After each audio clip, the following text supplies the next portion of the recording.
Aloha, welcome back to Spike's Breezeway Cocktail Hour. I never in my wildest dreams would have imagined that 2 years from starting the first episode, I'd be able to travel all the way across the country and have cocktails with like 35 viewers of the stuff that I had been putting out. Dude, I don't know if anybody will show up.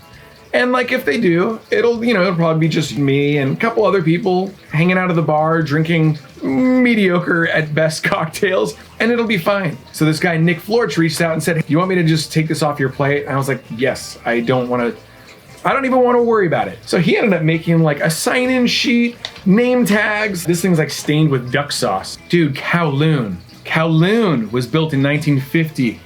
It is sadly on the endangered list. I kept going to anybody that would listen to me at Kowloon and go like, "You can't let them knock this thing down." And they're like, "Oh, don't worry, it's not going anywhere." And I was like, "It's not going anywhere? We're just gonna level it and then rebuild it right over there." And I was like, what? Level it and rebuild it? Yes, much smaller and mostly out of glass and steel. I was like, glass and steel? Man, the whole thing is like carved poles and wood and nautical and rope and all of that stuff. And I'm so afraid that they think that the food and drink are the reasons why people come to Kowloon over and over and over again, when really it's the spectacle. The food is really good. I really enjoyed the food this time around. I've been there before. The drinks are what you would expect from a bar that was opened in 1950 in Massachusetts. They didn't exactly keep up with their cocksmithing, if you know what I mean. One of the regulars was sitting at the bar. He saw me signing a Frankie's Tiki Room book, for the Hula Billy Honey, one of the cocktails that was named after one of the songs in my band. So he's looking over, watching me sign this thing, and he's like, "This guy must be a big deal. I gotta show him how it is here at Kowloon." And he goes, "Let me order you a white Mai Tai with Kettle One." And I was like, "Kettle One? That's vodka." And he goes, "Yes." So he ordered me this Kettle One vodka Mai Tai, and it was, it really even wasn't that good. It just tasted like a vodka drink with some fruit juices. It was like, whatever. So anyway, yeah, they're gonna knock down Kowloon and it's gonna be tragic. And if you have the opportunity to go to Kowloon before that happens, I would highly suggest it. They said about 2 years, but who knows what's gonna happen. I hope to get back there again sooner than later. And these are the mugs that I got. My buddy Nick bought me this one while I was there. The other 4 I bought myself because they were so rad. They're so vintage looking. There's that dude. Kowloon on the back. I believe this is Tiki Farm, but I'm not totally sure. It says Saugus, Massachusetts there. I love this one because it just feels so vintage to me. Very cool. This bowl is a recreation of the vintage bowl that they used to offer at Kowloon for things like the Scorpion Bowl. There's like a little drawing of Kowloon right there. 3-faced Tiki. Looks like the coup from the front of the building. And a very well executed vintage style Moai with Kowloon written on the back. They also offer a ceramic lantern bucket with a little metal handle that you can hold your drink and slurp out of it like that, as well as coconut mugs and other standard Tiki mugs. But there's a whole history of vintage Kowloon mugs out there too. Over the years, Kowloon offered all kinds of merchandise, from tea glasses to ashtrays to a whole line of cocktail glasses and Tiki mugs. It was in essence like a Mai Tai of the East. Maybe the cocktails were great back then. They weren't while we were there. But it was still fun to dine with 35 of my friends eating poo-poo platters with fire in the middle and talking Tiki, like heavy Tiki subjects. It was great. All kinds of people brought me presents. Zombie Oasis made me this Moai Tiki charm guy right here. You're getting sleepy. You're getting very sleepy. You're not getting sleepy. That night, my friend Deborah gave me a card and like a thank you gift of some cash for all of the episodes that I have done up to this point. This will be the 99th episode. Next episode's the 100th. But Deborah was the first one in the parking lot. She tracked me down and she goes, "You did it. We're over 10,000 subscribers now." Like a landmark. Super rad.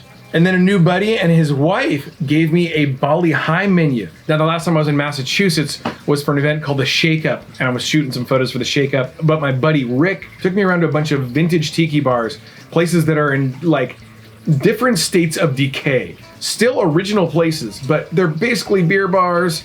Although some of those places were still serving cocktails out of Tiki mugs. They are not at the level that we are as far as being discerning about ingredients and stuff. But the last time I was there, I got to see the Bali High before it closed. And it's the kind of place that had like a big mural and a whole dining room full of orchids of Hawaii lamps.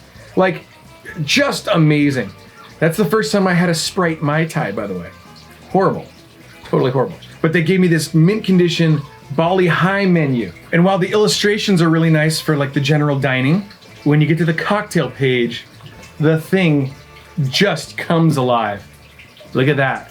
The illustrations are just incredible. And as we've talked about in the past, so many of these tiki bars did versions of cocktails that they saw at Don the Beachcomber and Trader Vic's. And that's why you see things like the Pearl Diver glass, Scorpion Bowl, coconut mugs, Eastern Sour, and then of course all kinds of different tiki mugs. And it was just so rad that these are the kinds of places that were still serving cocktails in tiki mugs. So what an amazing gift. And I didn't ask for any gifts and I really appreciate it. It's just so nice that they want to contribute part of their collection to the Breezeway Cocktail Hour. And so as I mentioned, the Kowloon was built in 1950. It has 2 stories. The top story is like a banquet hall. There's several indoor water features. There's a sushi bar, a sports bar. They also do comedy there. Half of the place looks very much true to the original form. The other half looks like it's been remodeled like in the 80s. And you can see there's a distinct line where that happened. The sign outside is a gorgeous neon sign.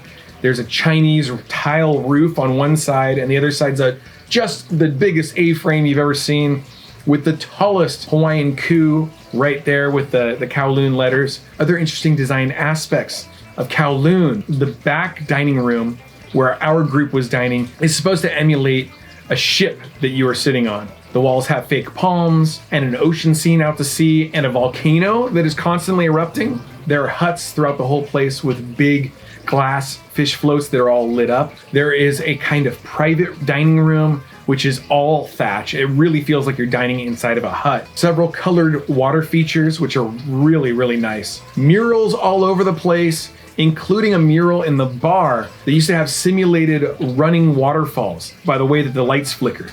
So rad. Yeah, it's gonna be sad to see that place go. Kowloon is truly a special place. I would suggest that you get there sooner than later because it will be gone. And I've always said that if you are going to get into tiki, and especially if you really enjoy the vintage stuff, the old stuff, eventually you have to learn to get used to disappointment. Because I can't tell you how many tiki bars or tiki places I've lost since I got into this about 20 years ago. Kona Lanes in Costa Mesa, the Royal Hawaiian a couple of times, Sam's Seafood, Kona, Don the Beachcomber, Java Lanes Bowling Alley, Bahuka, Trader Vic's in Beverly Hills, almost the Mai Kai. Taboo Cove in Las Vegas, the Kahiki in Columbus, Ohio, man, all kinds of places. So heed my warning. If you want to go and see Kowloon, go to Massachusetts sooner than later. Don't expect the cocktails to be phenomenal, but enjoy the ambiance. Get a cocktail in a mug, buy the glass and take it home with you, like they did in the 50s, 60s, and 70s, and through the 80s and 90s, really. But that was the purpose of tiki mugs. They were souvenirs. And it's so nice to be able to hang out in a vintage tiki bar and enjoy whatever kind of cocktails, even if it happens to be a white vodka Mai Tai in a rad vintage style glass. It's really special. So if I didn't mention you and you were at the meetup, I just want to say thank you so much. I remember each and every one of you being there. I can't list everybody's names, but I sincerely appreciate it and I hope we can do it again soon. And in fact, I will be at the Hukilau in Fort Lauderdale, Florida here in the next couple of weeks. So the meetup there is basically a symposium that I'm giving. It's like I'm an orator now. So I'm gonna be giving a talk. I think the idea of the talk is going to be the Breezeway Cocktail Hour cocktail, but not just how to make it. My thought process in how I came up with that cocktail. So it might lend some of you some idea as to how to create your own cocktails. And I have a whole theory about the way that I did it. So if you are interested in that symposium, go to the Hukilau website and be sure to sign up before the thing gets sold out, because I have a feeling that we're probably gonna sell out that first symposium. I sincerely wanna thank Rick from Massachusetts for carting me around all weekend. It was a blast. Thank you so much for showing me several of the remaining bars and restaurants that still use tiki mugs, still have some carvings in them. Yeah, it was a blast. And we will be doing an episode from his home bar, the Monakai Lounge, here pretty soon. And you might notice I'm wearing a McBiff shirt right now. The reason I'm wearing a McBiff shirt is because pretty soon McBiff and I are doing a collaboration. Brand new Breezeway Cocktail Hour / McBiff Art glassware. It's exciting.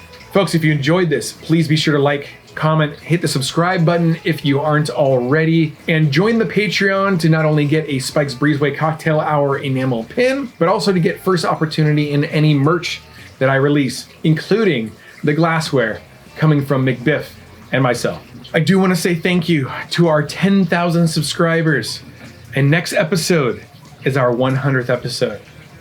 Aloha.